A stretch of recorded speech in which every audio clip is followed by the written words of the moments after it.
لوگ آپ کو کشمیر کی حریم شاہ کہتے ہیں، اس حوالے سے آپ کیا کہیں گی؟ ہمارے آڈینس کو، کیونکہ بہت سے لوگ آپ کے حوالے سے کیوریس ہے، وہ جاننا چاہتے ہیں آپ کہاں سے بلانگ کرتی ہیں۔ آزاد کشمیر کی ایک با ہمت خاتون جسے یتیم ہونے کی وجہ سے کم عمری میں شادی کروا دی گئی، جس کا بعد میں انہوں نے خلا لے لیا اور اپنی مرضی سے انٹر کاسٹ میرج کی۔ جب انہوں نے انٹر کاسٹ میرج کی تو بہت سے مسائل کا سامنا کرنا پڑا، لیکن وہ ایک با ہمت خاتون تھی، انہوں نے سارے چیلنجز کو ایکسیپٹ کیا اور نہ کہ ان کے سامنے اپنے گھٹنے ٹیکے۔ وہ ایک پبلک فگر بن چکی ہیں، اس کے باوجود انہوں نے اپنی مادری زبان یعنی پہاڑی کو نہیں چھوڑا۔ سوشل میڈیا پہ اپنی مادری زبان میں ہی بہت ایکٹیو رہتی ہیں۔ اس کے باوجود اپنے ساتھ ہونے والے ظلم و زیادتی کے خلاف اب بھی انصاف کی متلاشی ہیں۔ ہمارے ساتھ موجود ہیں کبد فاطمہ، یہ ساری سٹوری انہی کی زبانی۔ السلام علیکم، thank you so much ma'am for your time. سب سے پہلے بتائیے گا ہمارے آڈینس کو، کیونکہ بہت سے لوگ آپ کے حوالے سے کیوریس ہے، وہ جاننا چاہتے ہیں آپ کہاں سے بلانگ کرتی ہیں، آپ نے جو بیسک ایجوکیشن جو آپ نے حاصل کی وہ کون سے اسکول سے کی اور کون سے ایریا سے ہیں آپ، یہ تھوڑا سا ہمیں شارٹ میں بتائیے گا۔ جی وعلیکم السلام ظہیر ہاشمی صاحب، سب سے پہلے آپ کا بہت شکریہ۔ جی میرا نام کبد شبنم فاطمہ ہے، تحصیل درکوٹ، ضلع باغ آزاد کشمیر، حلقہ LA 14 غربی باغ سے میرا تعلق ہے۔ میری پیدائش ضلع باغ کے ایک گاؤں سہاوا شریف میں ہوئی ہے۔ میں نے ابتدائی تعلیم بھی باغ آزاد کشمیر سے حاصل کی ہے۔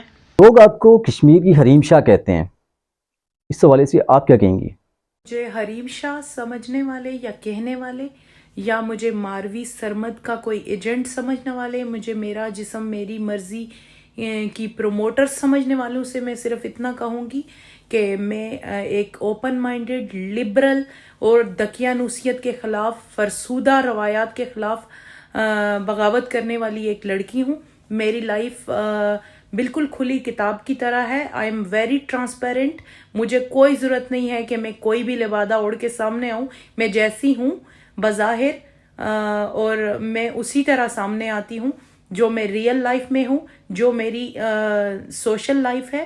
سوشل میڈیا کے اوپر میں جیسے ہوں ویسے ہی میں ریئل لائف میں بھی ہوں۔ تو مجھے حریم شاہ کہنے والے یا ماروی سرمد کا ایجنٹ کہنے والے یا کسی بھی دوسرے تیسری لوگوں کے ساتھ مجھے جوڑنے والوں کے لیے میں اتنا ہی کہہ سکتی ہوں کہ آپ ذہنی غلام ہیں، اور آپ اپنی آپ کی جو ذہنی غلامی ہے اس کے مطابق آپ جو سوچ سکتے ہیں آپ سوچیں۔ مجھے اس سے فرق نہیں پڑتا۔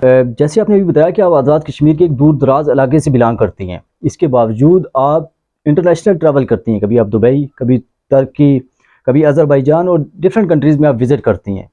وہ کون سے حالات سے جنہوں نے آپ کو یہاں تک پہنچایا؟ اس طرح سے ایکسپلائڈ ہوئی ہوں، میرے ساتھ زیادتی ہوئی ہے اور اس پہ پورا سماج خاموش رہا ہے۔ ایون اس وقت کا جو وزیر اعظم تھا وہاں تک بھی یہ بات گئی، لیکن ان لوگوں نے نہیں کیا۔ میں نے مختلف اداروں سے درخواست کی، میں نے دروازے کھٹکھٹائے۔ عدالت کی آپ بات کرتے ہیں، میں انصاف کے لیے میں نے پاکستان کے اندر کوئی ایسا دروازہ نہیں ہے جو میں نے نہیں کھٹکھٹایا ہو، لیکن سٹل ابھی تک میں ہیلپ لیس ہوں اس معاملے میں۔ تو اس لیے میں جیسے تیسے اپنی لائف گزار رہی ہوں، اپنا کام کاج کر کے، اپنا بچہ اور اپنے لیے جو ہے ایک اپنا وقت گزار رہی ہوں۔ لیکن چونکہ میں مستقل مسلسل لائف رسک پہ ہوں، اور میں یہ جو آپ نے کہا کہ میں کبھی کس ملک کا ٹریول کرتی ہوں، کبھی کس ملک کا، تو یہی ریزن ہے کہ مجھے سم ٹائم یہ ملک چینج کرنا پڑتا ہے۔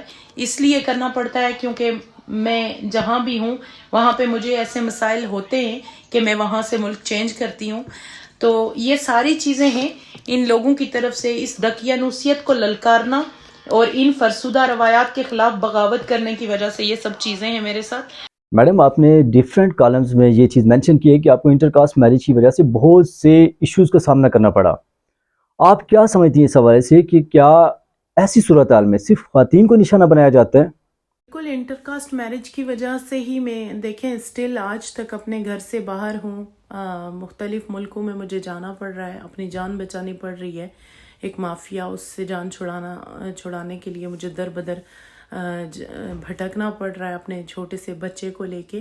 تو بالکل خواتین کو زیادہ ٹارگٹ اس لیے کیا جاتا ہے کیونکہ ظاہر ہے وہ اس کے خلاف جب آواز نہیں اٹھائیں گی، بولیں گی نہیں، اور اس طرح کے جو مسائل ان کے ساتھ ہوتے ہیں اس پہ جب وہ سلنڈر کر دیتی ہیں تو ڈیفینیٹلی اس طرح کے مسائل تو پھر ہوتے ہیں.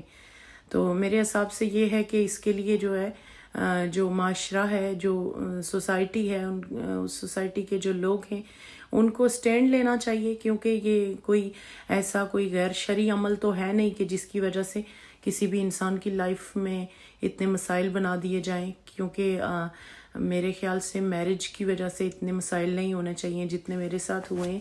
اور اس طرح کے واقعات بہت سارے ہوتے ہیں، لیکن چونکہ ظاہر ہے وہ لڑکیاں سامنے نہیں آتی ہیں. 200 سالہ تاریخ ہے پرانی ہماری، جس میں اس طرح کے ایسے بہت سارے واقعات ہیں، لیکن ان کو دبا دیا جاتا ہے، وہ سامنے نہیں آتے. ان کو کسی بھی طرح سے لڑکیوں پہ دباؤ ڈال کے ان کے ساتھ زور زبردستی کر کے یا تو ان کو مار دیا جاتا ہے، یا پھر ان کی کہیں کسی بھی لوفر لفنڈر سے شادی کروا دی جاتی ہے، جو وہ پھر ساری زندگی ان کے لیے ایک مسئلہ بن جاتا ہے. تو اس طرح کے مسائل کے لیے سماج کو اس میں ایسے بچیاں بچے جو ہیں ان کا ساتھ دینا چاہیے. یہ بتائیے گا آپ کیا سمجھتی ہیں کہ یہ جو انٹر کاسٹ میریجز اور اس طرح کے ایشوز ہیں انہیں کیسے ختم کیا جا سکتا ہے؟ کیونکہ یہ کوئی غلط عمل نہیں ہے میرے حساب سے. اور اسی وجہ سے چونکہ دیکھیں میں سٹل آج تک میں لائف رسک پہ ہوں. میرے پیچھے جن لوگوں کے میں نے آپ کو نام بتائے ہیں، ان لوگوں کی طرف سے مجھے تھریٹس ہیں. اور ابھی تو چونکہ یہ ایک بہت بڑا گروپ بن چکا ہے اور یہ مل کے آپس میں میرے خلاف ایک پروپیگنڈا کر رہے ہیں. تو ایسے لوگوں کے لیے جو ہے سماج کو بھی آواز اٹھانی چاہیے، اور جو ہے گورنمنٹ کو بھی کچھ کرنا چاہیے تاکہ اس طرح کے جو مسائل ہیں ان کی روک تھام ہو سکے. آپ نے اپنے کالمز میں یہ بھی مینشن کیا ہے کہ اس سارے سفر کے دوران سب سے زیادہ جو آپ کی مدد کی گئی وہ ملالہ یوسفزئی اور ان کے والد ہیں. کیا اب بھی آپ کے ان کے ساتھ تعلقات ہیں؟ بالکل ظہیر، میرا ملالہ کے فادر سے ان لوگوں سے اچھا تعلق ہے میرا. مجھے بالکل انہوں نے اپنی بیٹی کی طرح ٹریٹ کیا. چونکہ میں بہت مسائل کا شکار تھی اس ٹائم، میں نے سوشل میڈیا یوز کیا، میری ویڈیو انہوں نے دیکھی. اس کے بعد مجھے ایک ادارے سے انہوں نے میرا کانٹیکٹ کروایا. اس ادارہ دستک چیریٹیبل ٹرسٹ لاہور، جو ہنا جیلانی کا ادارہ ہے، جو آسمہ جہانگیر کی بہن ہیں، ان کا اس تک انہوں نے پہنچایا. وہاں پہ میں نے 6 منتھ وہاں پہ گزارے اپنے بچے کے ساتھ. اس کا میرے پاس سرٹیفکیٹ موجود ہے. بالکل میرا چونکہ پاسپورٹ ان لوگوں کی وجہ سے مجھے پاسپورٹ نہیں مل رہا تھا، انہوں نے میرے لیے بہت ساری پرابلم جو کریٹ کی. وہاں سے انہوں نے ایک روزین NGO کے تھرو مجھے وہ پاسپورٹ بھی لے کے دیا. اور بالکل میرے ان سے اچھے تعلقات ہیں، اور انہوں نے میرا مشکل میں بہت ساتھ دیا، اور میں ان کو اپنا محسن سمجھتی ہوں، اور میں ان کی بے حد شکر گزار ہوں. بیسک سا کویسچن ہے، آپ یہ بتائیں کہ کیا آپ یہ ایکسپیکٹ کرتی ہیں کہ آپ کو انصاف مل پائے؟ کشمیر کے اندر جو عدالت ہے، جہاں پر مفتی وجاہت حسین جیسے لوگ مفتی ہوں اور قاضی بھی وہی ہوں، تو وہاں پہ کون سی عدالت مجھے انصاف دیتی جہاں میں جاتی، جہاں پہ یہ خود کلیم کرتے ہیں کہ کشمیر کے اندر جو عدالتیں ہیں اس کے اندر اگر آپ ایسا کچھ بھی کریں گے تو اس کو یہ لوگ کبھی بھی وہاں پہ یہ چیلنج کرتے ہیں. بٹ پاکستان کے اندر چونکہ یہ نہیں کر سکتے، ان کے حساب سے یہ ہے کہ کشمیر میں تو کون سا قانون ہے، کس کے پاس میں جاؤں، کون سی عدالت کا میں دروازہ کھٹکھٹاتی. لیکن چونکہ میرے یہ معاملات گزشتہ 5 سال سے سوشل میڈیا پہ ہیں، پرنٹ میڈیا پہ ہیں، الیکٹرانک میڈیا پہ رہے ہیں، لیکن یہ پورا سماج خاموش رہا ہے. اور میں اس سماج کو اپنا قرضدار سمجھتی ہوں کہ میرے ساتھ اتنا بڑا ظلم ہوا اور اس پہ آج بھی یہ لوگ ایک لفظ نہیں کہہ پاتے. ان کے سامنے یہ لوگ بالکل چپ سادھ لیتے ہیں. مجھے یہ چیز کی سمجھ نہیں آتی کہ آخر ایسا کیوں ہے. آپ دیکھیں کہ اگر میں سوشل میڈیا یا کہیں پر ٹک ٹاک یا فیس بک یا کہیں بھی کسی جگہ پہ اپنی پکچر لگاتی ہوں تو اس پہ تبلیغ کرنے کے لیے سارے مجھے آ جاتے ہیں، لیکن چونکہ میرا غیر شرعی غیر قانونی نکاح کروایا گیا اس کے اوپر یہ پورا سماج خاموش کیا. مجھے کہتے ہیں کہ آپ میرا جسم میری مرضی جیسے مینڈیٹ کو پروموٹ کر رہی ہیں، کیا یہ سچ ہے؟ جی بالکل، میں اس چیز کو پہلے بھی بول چکی ہوں، بتا چکی ہوں کہ میرا جسم میری مرضی والی کسی بھی تنظیم کے ساتھ یا کوئی بھی ایسے پلیٹ فارم پہ میں کام نہیں کر رہی ہوں. مجھ پہ یہ الزامات بھی لگائے جا رہے ہیں کہ مجھے ماروی سرمد کی طرف سے فنڈنگ کی گئی ہے. تو جو یہ الزامات لگا رہے ہیں ان سو کالڈ پروفیسرز وغیرہ سے میں یہ پوچھتی ہوں کہ کیا ان کے پاس کوئی ریسپٹ موجود ہے کہ مجھے کوئی فنڈنگ کی گئی ہے. اگر نہیں ہے تو یہ اس قسم کے گھٹیا الزامات کی میں بھرپور مذمت کرتی ہوں، اور میں بالکل بھی میرا اس چیز سے کوئی وہ نہیں ہے، کوئی لنک نہیں ہے. بٹ ہاں، یہ میں ابھی بھی کہتی ہوں کہ obviously میرا جسم ہے تو میری ہی مرضی ہوگی، کسی پروفیسر کی یا کسی قاری کی، کسی ملے کی تو بالکل بھی نہیں ہو سکتی ہے. میڈم ابھی آپ کی ایک ریسنٹ ویڈیو جس پہ بہت زیادہ تنقید کا بھی آپ کو سامنا کرنا پڑا، وہ تھی سموسہ شلوار.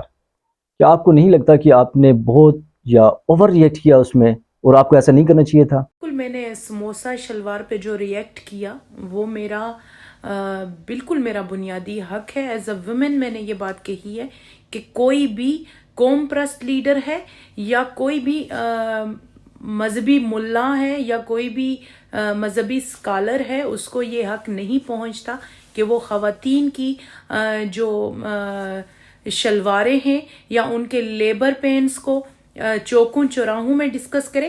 میرا کنسرن یہی تھا کہ یہ میسج پہنچنا چاہیے کہ جو خواتین کے اوپر یہ مذہبی کارڈ کھیلا جاتا ہے اپنی قوم پرستی کو ظاہر کرنے کے لیے، تو یہ غلط عمل ہے، اور میں اس کی بھرپور مذمت کرتی ہوں کہ آپ چوکوں چوراہوں میں کھڑے ہو کے خواتین کی ڈریسنگ پہ یا ان کی جو آپ کے پاس اگر دلائل ہیں تو آپ دلائل سے بات کریں، اگر آپ کوئی مذہبی اسکالر ہیں تو آپ دین اور شریعت کے مطابق بات کریں.